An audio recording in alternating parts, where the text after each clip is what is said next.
ഹൂറുല്ലിങ്ങളെക്കാളും സൗന്ദര്യം ദുനിയാവിലെ പെണ്ണുങ്ങൾക്കാകുമെന്ന് മുഹമ്മദുർ റസൂലുള്ളാഹി സ്വല്ലല്ലാഹു അലൈഹി വസല്ലം ഉമ്മു സലമ റളിയല്ലാഹു അൻഹയോട് പറയുകയാണ്, ദുആ ചെയ്യണം, അല്ലാഹുവേ ഭാര്യ സന്താനങ്ങളോടൊപ്പം മാതാപിതാക്കളോടൊപ്പം സ്വർഗ്ഗം ഞങ്ങൾക്ക് നൽകണേ അല്ലാഹ്.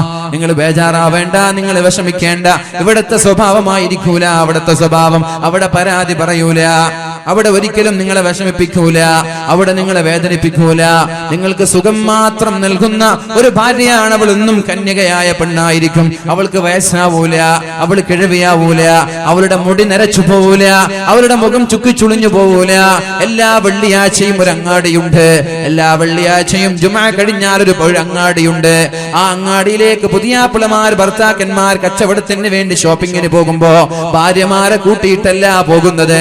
സ്വർഗ്ഗത്തിൽ പോലും പെണ്ണുങ്ങൾ അങ്ങാടിയിലേക്ക് പോകൂല. പെണ്ണുങ്ങൾ തന്റെ ഹൈമയിൽ തന്റെ വീട്ടിൽ ഒളിച്ചിരിക്കുന്നവരാണ് പെണ്ണുങ്ങൾ. അവരങ്ങാടിയിലേക്ക് ഇറങ്ങുന്നവരല്ല. ഇന്ന് ദുനിയാവിൽ വസ്ത്രം വാങ്ങാനും പച്ചക്കറി വാങ്ങാനും ഇറച്ചി വാങ്ങാനും മീന് വാങ്ങാനും ബർദയിട്ട ഉമ്മമാരിറങ്ങുന്നത് പോലെ അതിന് അല്ലാഹു സമ്മതം നൽകിയിട്ടില്ല. ആണുങ്ങളാണ് ഇറങ്ങേണ്ടത്. പക്ഷേ ഇവിടെ ഇറങ്ങുന്നത് ഭൂരിഭാഗം പെണ്ണുങ്ങളാണ്. ആണുങ്ങൾ വീട്ടിലിരുന്ന് ചാരുകസേരയിലിരുന്ന് വിശ്രമിക്കുകയാ, പലരും TV കണ്ട് സമയം ചെലവഴിക്കുകയാ. പെണ്ണുങ്ങളാണ് വീടിനെ ഭരിക്കുന്നത്, പെണ്ണുങ്ങളാണ് അങ്ങാടിയിലേക്ക് ഇറങ്ങുന്നത്. അതാണ് നമ്മുടെ നാടിന്റെ ശാപമെന്ന് എല്ലാവരും മനസ്സിലാക്കണേ. സ്വർഗീയ ലോകത്ത് പോലും പെണ്ണുങ്ങൾ പുറത്തിറങ്ങൂല.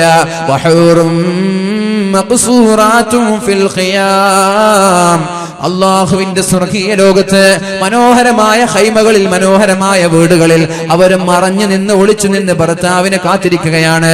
ഭർത്താവ് അങ്ങാടിയിലേക്ക് പോകുമ്പോ ഒരു കാറ്റവിടേക്ക് അടിച്ചു വീശും, ഒരു കാറ്റവിടേക്ക് അടിച്ചു വീശും. ആ കാറ്റ് കൊള്ളുമ്പോഴേക്കും സ്പർശിക്കുമ്പോഴേക്കും ഭർത്താവിന്റെ സൗന്ദര്യം വർദ്ധിക്കുകയാണ്. ഭർത്താവ് വീട്ടിലേക്ക് വരുമ്പോ ഭാര്യ ഭർത്താവിനോട് പറയാണ്, സിത്ത ഹുസ്ന, നിങ്ങളുടെ സൗന്ദര്യം വർദ്ധിച്ചിട്ടുണ്ടല്ലോ, നിങ്ങൾ ആളാകെ മാറിയിട്ടുണ്ടല്ലോ, നിങ്ങൾ ആളാകെ മാറിയിട്ടുണ്ടല്ലോ. പോകുമ്പോഴുണ്ടാകുന്ന രൂപമല്ലല്ലോ, ആള് തന്നെ മാറിയിട്ടുണ്ടല്ലോ. തിരിച്ച് ഭർത്താവ് പറയാണ്, പെണ്ണേ നിന്റെ ചൊറുക്കും കൂടിയിട്ടുണ്ടല്ലോ, നീയും ഇന്നലെ ഉണ്ടായതുപോലെയല്ലല്ലോ, ഞാൻ പോകുമ്പോൾ ഉണ്ടായതുപോലെയല്ലല്ലോ, നിന്റെ സൗന്ദര്യവും വർദ്ധിച്ചിട്ടുണ്ടല്ലോ എന്ന് ഭർത്താവ് പെണ്ണിനോടും പറയും. ചുരുക്കി പറഞ്ഞാൽ ആഴ്ച തോറും ഭാര്യയും ഭർത്താവും അപ്ഡേറ്റ് ആവുകയാണ്. മുഖത്തിന്റെ ഷേപ്പ് മാറുകയാണ്, മുഖത്തിന്റെ സൗന്ദര്യം മാറുകയാണ്. എന്തിനെ? കണ്ടുകണ്ട് മടുക്കാതിരിക്കാൻ, കണ്ടുകൊണ്ട് മടുക്കാതിരിക്കാൻ. ദിവസേന ഭർത്താവിന്റെ സൗന്ദര്യം, ഭാര്യയുടെ സൗന്ദര്യം മാറിക്കൊണ്ടിരിക്കുമെന്ന് മുഹമ്മദുർ റസൂലുള്ളാഹി. അവിടെ മടുപ്പില്ല, അവിടെ വെറുപ്പില്ല, അവിടെ ചൊടിയില്ല, അവിടെ പിണക്കങ്ങളില്ല, അവിടെ യാതൊരു വിദ്വേഷമില്ല. നിങ്ങളുടെ മനസ്സുകൾക്ക് എന്താണോ ആഗ്രഹമുള്ളത്, എന്താണോ നിങ്ങൾ കൊതിക്കുന്നത്, എന്താണോ നിങ്ങൾ ആഗ്രഹിക്കുന്നത്, അതെല്ലാം നിങ്ങൾക്ക് അവിടെ തയ്യാറാണ് പെണ്ണുങ്ങളെ. എന്നിട്ട് നിങ്ങളാണ് കൂടുതൽ നരകത്തിൽ എന്ന് അല്ലാഹു പറഞ്ഞിട്ടുണ്ട്. പെണ്ണുങ്ങളാണ് കൂടുതൽ നരകത്തിൽ എന്ന് പറഞ്ഞിട്ടുണ്ട്.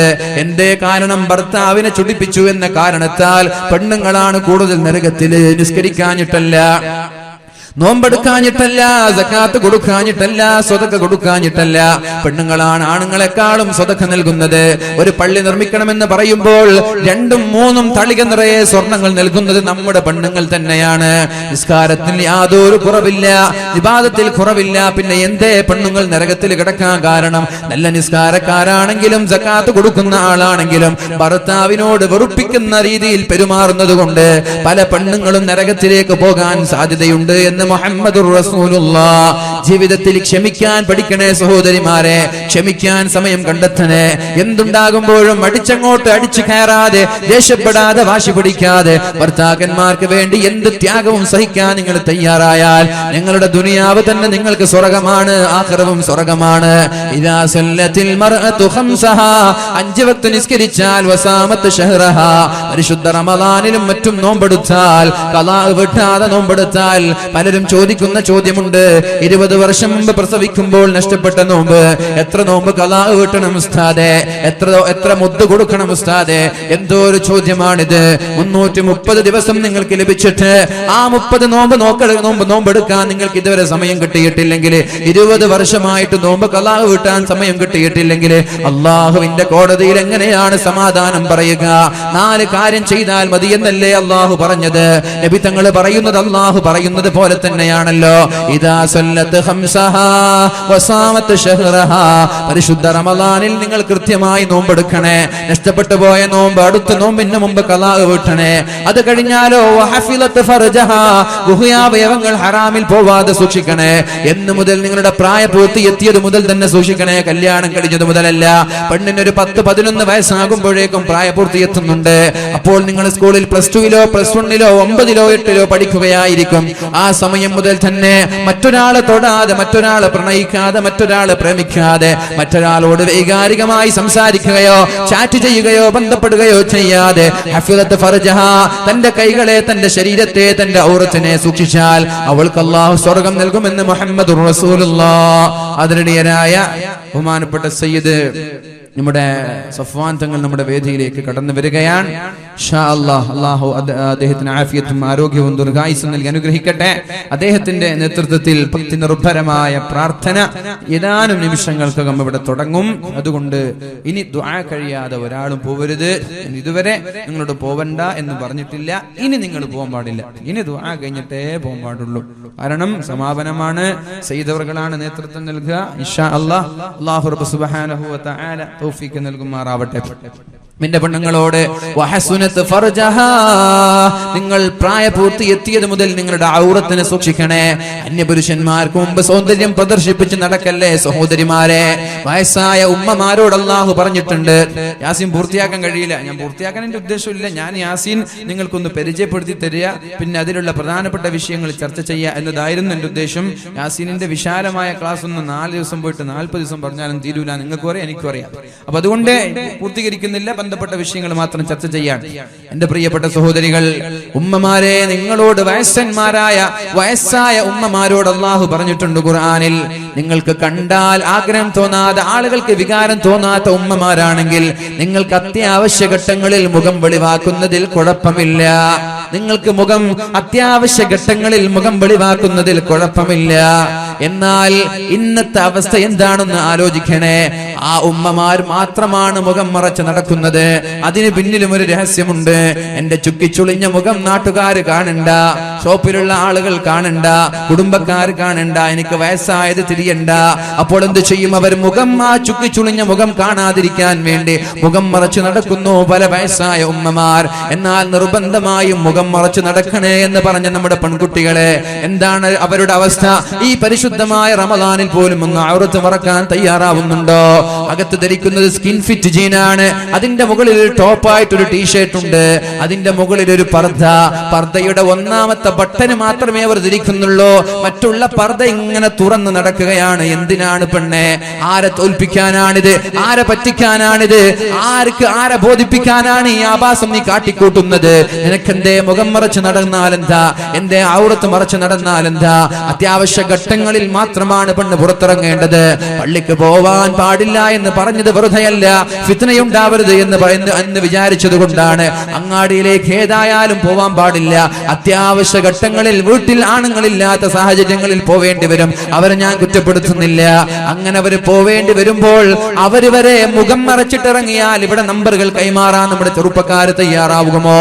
നിന്റെ മുഖം കാണുമ്പോഴല്ലേ നിന്നോട് ജനങ്ങൾക്ക് വികാരം തോന്നുന്നത്, ജനങ്ങൾക്ക് ആകൃഷ്ടരാവുന്നത്, ജനങ്ങൾക്ക് താല്പര്യം തോന്നുന്നത്. അപ്പോഴല്ലേ ഈ നമ്പറുകൾ കൈമാറുന്നത്, അപ്പോഴല്ലേ പ്രേമിക്കണമെന്ന് തോന്നുന്നത്. ആ ഹറാമായ വ്യഭിചാരങ്ങൾ നടക്കുമ്പോ പൂർണ്ണമായ ഉത്തരവാദി ഔറത്ത് വെളിവാക്കി നടന്ന പെണ്ണ് തന്നെയാണ്. പെണ്ണിന്റെ ഹറാമ് കണ്ടാൽ, ഒരു മുഖം കണ്ടാൽ വരെ നോമ്പ് ബാത്തിലാകുമെന്നാണ് മഹാനായ ഗസാലി ഇമാം പറഞ്ഞത്. കണ്ണുകൊണ്ടൊരു ഹറാമ് കണ്ടാൽ അങ്ങാടിയിലേക്ക് പച്ചക്കറിയോ ഫ്രൂട്ട്സോ വാങ്ങാൻ പോയ ഒരു സഹോദരൻ ഒരു പെണ്ണിനെ കാണുകയും ആ പെണ്ണിന്റെ സൗന്ദര്യം കണ്ട് 2ാമതും 3ാമതും നോക്കുകയും ചെയ്താൽ, ശരീരം നിയന്ത്രിക്കാൻ കഴിയാതെ നോക്കിപ്പോവുകയും ചെയ്താൽ അവന്റെ നോമ്പ് ബാത്തിലാകുമെന്നാണ് മഹാന്മാര് പഠിപ്പിക്കുന്നത്.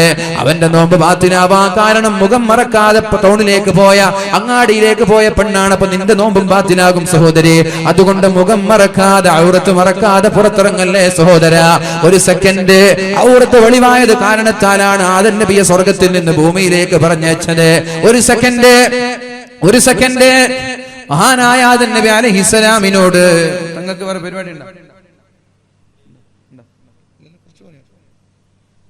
فوسوس لهما الشيطان ليبدي لهما ما وري عنهما من سوآتهما وقال ما نهاكما ربكما عن هذه الشجرة إلا أن تكونا ملكين أو تكونا من الخالدين وقاسمهما إني لكما لمن الناصحين ഞാൻ നിങ്ങൾക്ക് ഏറ്റവും നല്ല ഉപദേശമാണ് നൽകുന്നത് ആ മരത്തിൽ നിന്ന് ഭക്ഷിച്ചോ ആ മരത്തിൽ നിന്ന് ഭക്ഷിച്ചോ എന്ന് പിശാച് ആദം നബിയോട് പറഞ്ഞപ്പോ ഫദല്ലാഹുമാ ബിഗുറൂർ ഫലമ്മാ ദാഖ الشجرة بدت لهما سوآتهما وطفقا يخصفان عليهما من ورق الجنة ആ മരത്തിൽ നിന്ന് കഴിച്ചപ്പോഴേക്കും രണ്ടുപേരുടെയും ഔറത്ത് വെളിവായി وبدت لهما سوآتهما وطفقا يخصفان عليهما من ورق الجنة ഔറത്ത് വെളിവായപ്പോഴേക്കും ഒരു മരത്തിന്റെ ഇല പറിച്ചെടുത്തവർ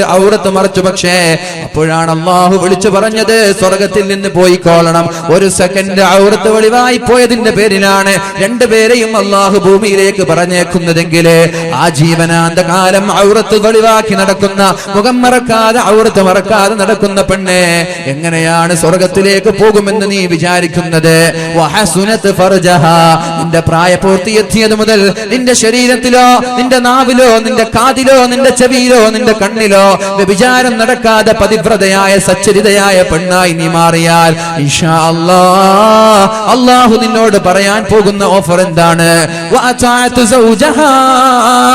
സ്വന്തം ഭർത്താവ് പറയുന്നത് പോലെ അനുസരിച്ചാൽ, ഭർത്താവിനെ വെറുപ്പിക്കാതെ, ഭർത്താവിനെ വിഷമിപ്പിക്കാതെ, ഭർത്താവിനെ പ്രയാസപ്പെടുത്താതെ ഈ 4 കാര്യം നീ ചെയ്താൽ